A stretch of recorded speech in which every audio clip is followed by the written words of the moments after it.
Welcome to the guitar department on MC22. My name is Joe Alton, and I am your host. I've been playing guitar for about 25 years, and I've been teaching guitar lessons here in the Des Moines area for over 18 years. And the mission of this show is all things guitar. Whether you've been playing guitar for 25 years like I have, or if you're just picking up your guitar for the very first time, this show should have something for everybody. So, welcome to the guitar department. Well, on this episode, we're going to be talking about open chords, some power chords. We're going to show you something special, a little piece of equipment that you don't get to see every day. We're going to talk about a pedal, and at the very end, we're going to have our lick of the week. Something a little bit more advanced for the people who've been playing for quite a while. First thing we have to do is tune, though. So what I'm going to do is I'm going to grab my tuner. I'm going to clip it on the end. And I'm going to give you guys my high E string, my first string, which is the one on the bottom of the guitar, but it's the highest one.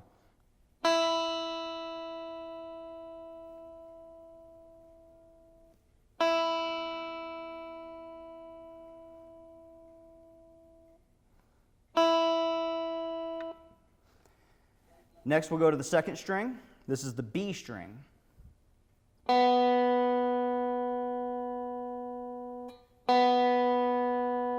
can see it's falling just a little bit flat there at the end. So I'll tighten it up just a hair.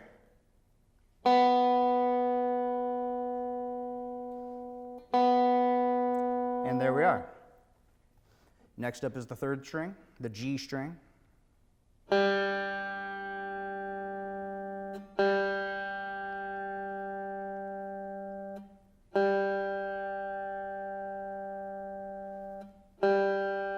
Now, when you're tuning, be careful not to pluck too hard. Notice that I'm plucking the string about once a second or once every 2 seconds to try and get an even tone out of it. And try to keep that note consistent.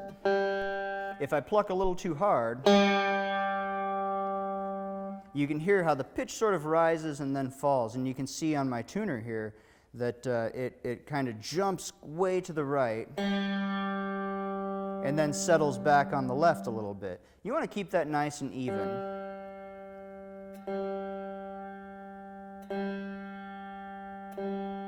And it looks like doing that had knocked my string out of tune, so you get to see what it's like to retune it. Next up, I'm going to move up another string to my fourth string, the D string.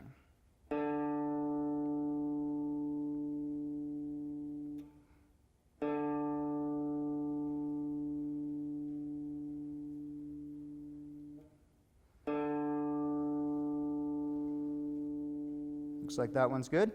We'll move on up to the A string.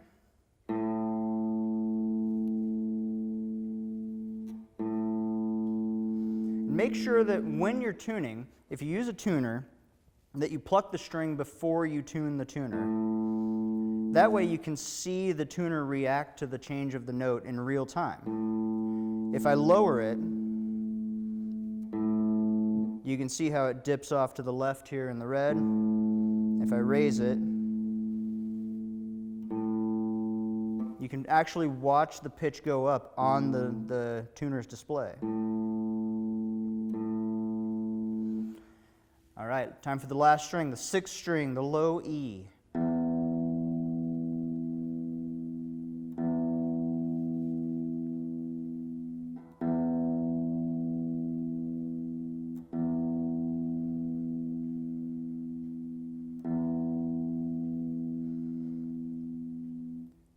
And a couple quick notes about tuning before we move on.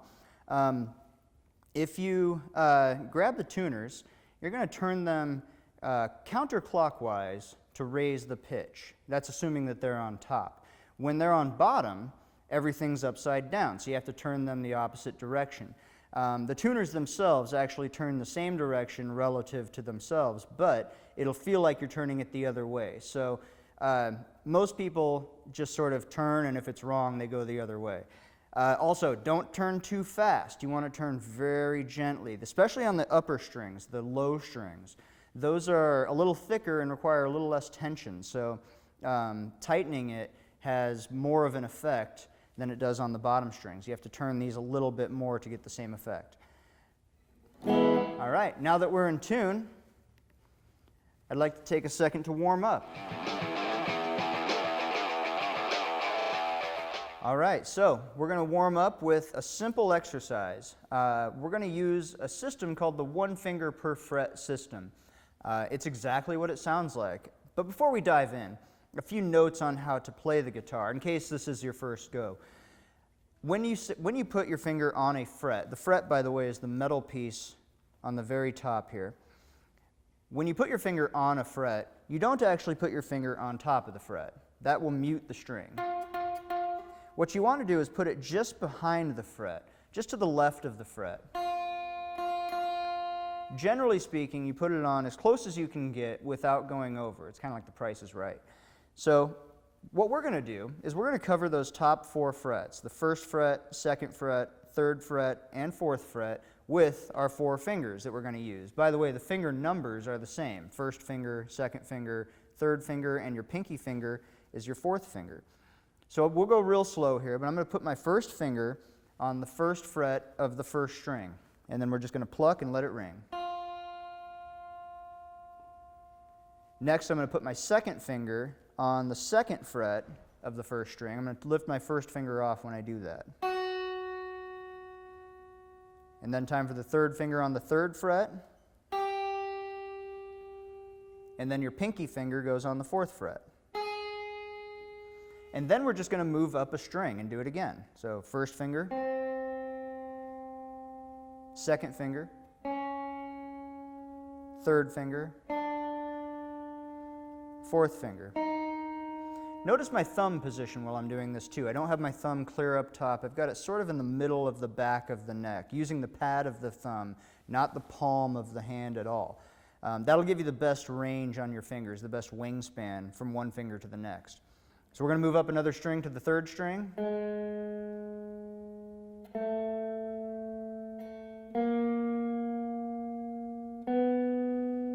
And we'll go up to the 4th string.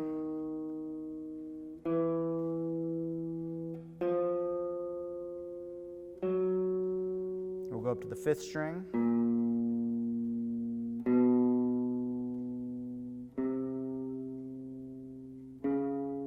All the way to the top string.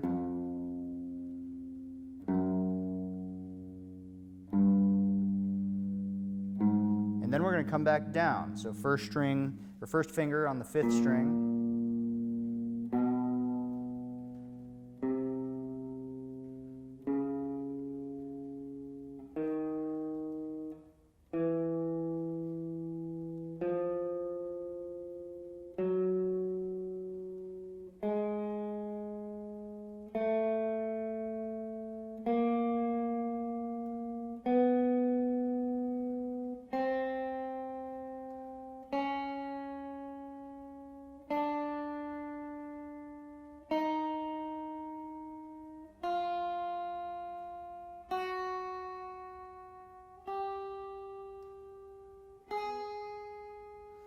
And there we have our exercise, a simple 1, 2, 3, 4 across every string and back down.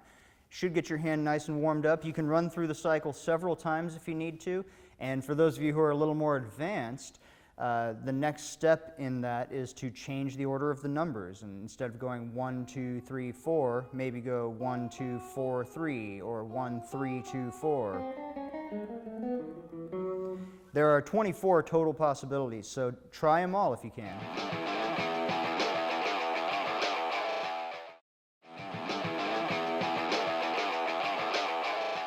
Okay, now I'd like to talk about a few basic open chords. Open chords are called open chords because they involve open strings. A chord, by definition, is when you play 3 notes or more at the same time. And on the guitar, a lot of times you play 4, 5, or 6 notes at a time. And you do that by fingering what they call a shape. You put your fingers into a pattern on the guitar, and then you strum a designated number of strings.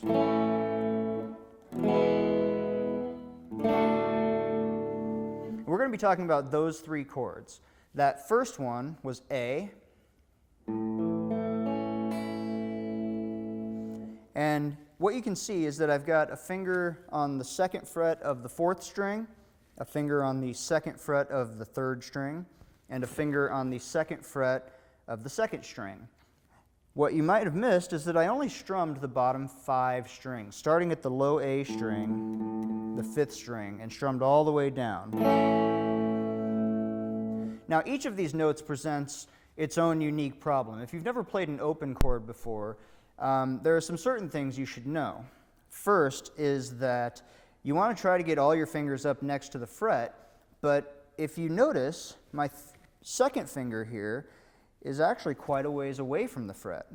And it sort of has to be because I've cramped all 3 fingers into the 2nd fret. I don't really have a lot of room to move that up, so it just has to push harder.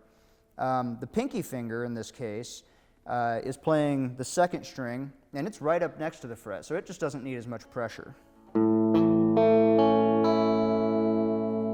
So what I did there is I played each individual note one at a time, and when you do that, you get a feel for which strings are ringing out and which ones might not be. One of the more common problems here is to have what I have on my 2nd finger, that note, to be buzzy or maybe muted like it was just there.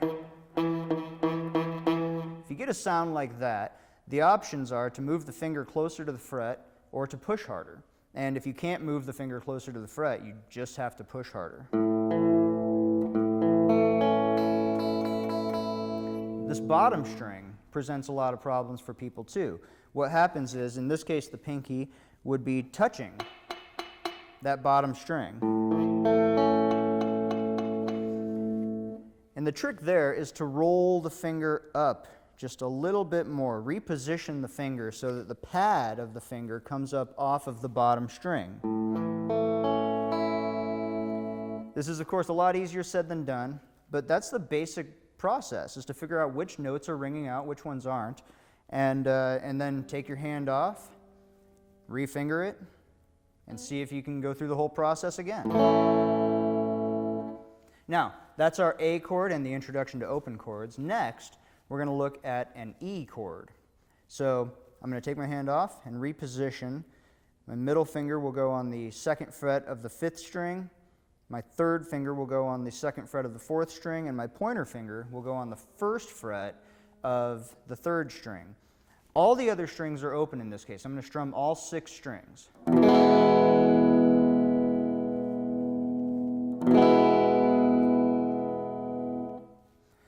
And so a lot of the same problems may occur here.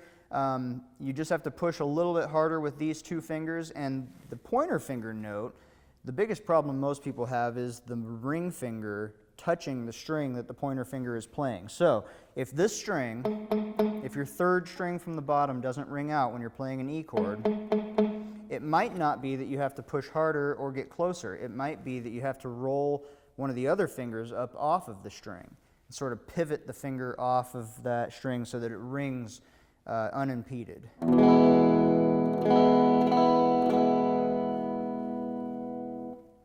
All right, it's time for our last chord. This one's called the D chord, and it's actually one of the trickier ones. A lot of my students, when they're first starting out, have a lot of troubles getting this bottom note to ring, and we'll explain why here in a second. But here's what it sounds like. We're going to strum the bottom 4 strings. You can see I've got my pointer finger on the 2nd fret of the G string, the 3rd string. I've got my middle finger on the 2nd fret of the E string, the bottom string, the 1st string, and I've got my ring finger in between the 2 of them on the 2nd string on the 3rd fret. So 2nd fret, 3rd fret, 2nd fret. And then I'm just going to strum the bottom 4 strings. Now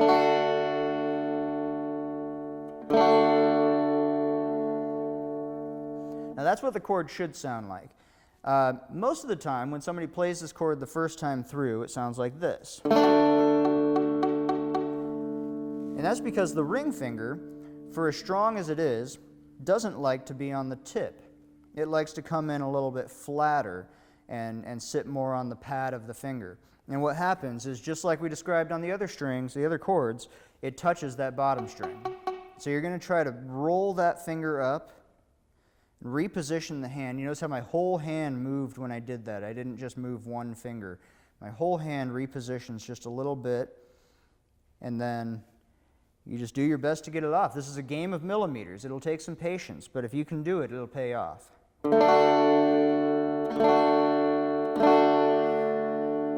Just like that. Now, if you can play those 3 chords, there's actually a lot of songs that you can play. But before we get into songs being played with these chords, what you should do is just try to strum them and switch from one to the other.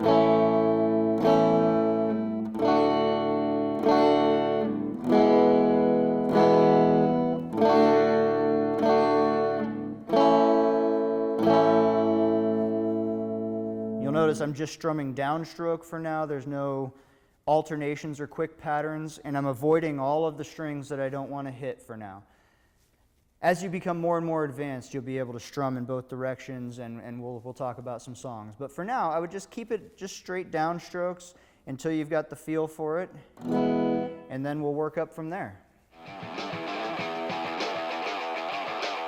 All right, now that we've done a few open chords, I'm going to show you a different concept. This is called a power chord. And a power chord isn't actually a chord at all. You only play 2 notes at a time. So what I'm going to do is I'm going to show you the basic shape that you use to play the power chord, and then we'll run through 3 of them, but the shape itself can be moved to wherever you need it. If you find yourself trying to learn, for instance, a Green Day song, especially an early Green Day song, or a Nirvana song, or anything from the grunge to post-grunge era, and a lot of stuff from the 70s also, you'll end up using a lot of power chords. It's really just sort of the rock sound. And here's how it works. So I'm going to start with my pointer finger on the top string, the low E string, on the 5th fret. So again, I'm not going to count the frets. I'm just going to use, this is my 3rd fret with the dot on it, and then here's my 5th fret. I'll put my pointer finger there, and then you can really use whatever finger reaches best for the other note. There isn't a set rule on this. I use my pinky to play the 7th fret of the next string down. And that's it. You just play those 2 notes. Now there's a lot of ways to play power chords, but this is, in its simplest form, this is what a power chord looks like. And here's what it sounds like.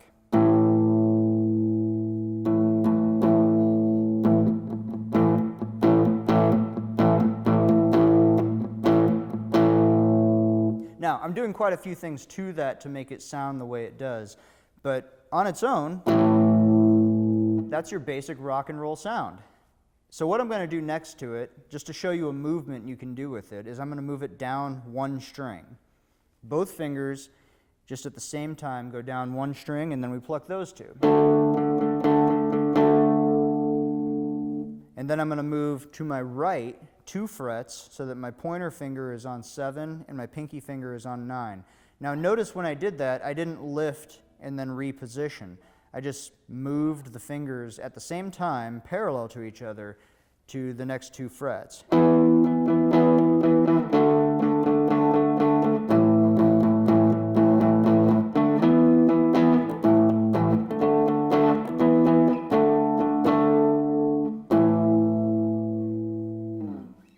If you get that technique down, you'll enjoy that for the rest of your life, I promise.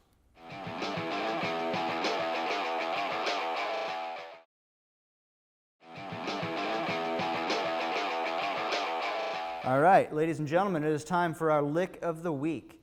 The idea here is to play something for the advanced people, the people who have been playing guitar for quite a while and are maybe looking for some new ideas. So what I'm going to do is a lick that I've stolen from Eddie Van Halen. And if you don't know who Eddie Van Halen is, you have some research to do. One of the things he was known for, though, was his tapping technique. Not the only thing, but one of the main things he did was a tapping technique. So here is the lick that I've stolen from Eddie Van Halen, and I hope you guys can play this.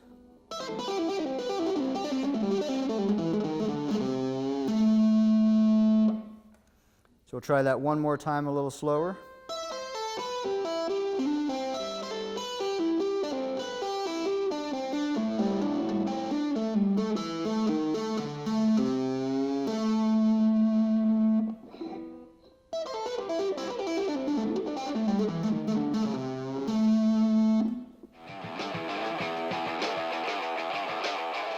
Now we're going to enter the tone zone. And the tone, just for the ones who are unfamiliar, has to do with the overall sound of your guitar. It starts with your fingers. It starts with where you pluck on the guitar and how you play. If you just plug directly into your amp, it sounds a little different than if you really lay into it. You can see I'm doing some vibrato on my left hand, sort of shaking the notes, plucking a little bit harder. All of that affects your tone. The next step in that chain is your pickups. Now these are what they call humbuckers, and they're just two pickups sort of tied together. The pickups sort of act like microphones, and they're going to send your signal through the cords to the amp. The amp is where the tone ultimately comes out. We have, in this case, this is a Vox Ac15. It's sort of a classic amp. It was used, this and its older brother, the AC30, were both used by tons of players, both rock, jazz, blues. It's a very versatile amp, which is why I chose it for today. And it's also the smaller version, which means that it doesn't quite overpower everything. You can still get those tones with a slightly lower volume. But any experienced player will tell you that what comes next after those three things is the pedals, the effects processors. And that's essentially what this is. We have, in this case, our pedal of the week is the Boss DS1. It's a bright orange pedal that just says distortion on it, and it's very simple to use. The quick crash course is that you just plug in from one side from your guitar on the what would be the right of the pedal. It comes out on the left and heads back into the amp, and it changes the sound of your guitar through its circuitry. And so if I play this power chord, that's what it sounds like with the unprocessed signal. They call it the dry signal. If I hit the pedal, now it sounds like this.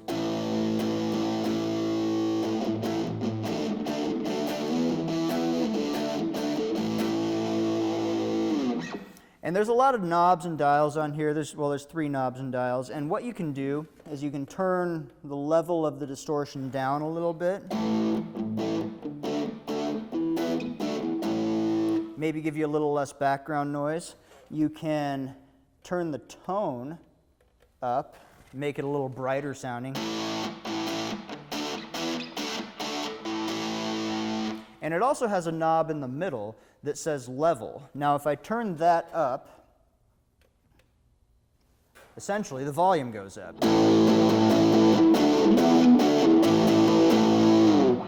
So what I usually do is I set the level to be about equal with however loud my guitar is with the pedal off.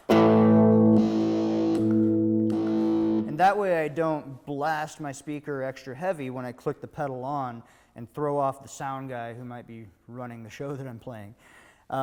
This is a very common pedal. It's been used in rock for decades, and it's especially convenient if you want that 90s sound, that sort of Green Day, Weezer. Those guys used all sorts of different pedals, but this one gets you very close to the type of sound that they have.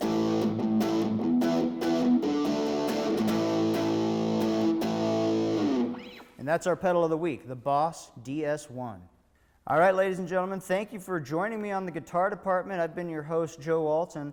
Keep in mind that playing guitar is very hard. It kind of hurts a little bit at first. If you power through all of it, you'll enjoy this for the rest of your life. And I hope you've enjoyed this first lesson. And again, I hope there was something for everybody. Thank you for joining me.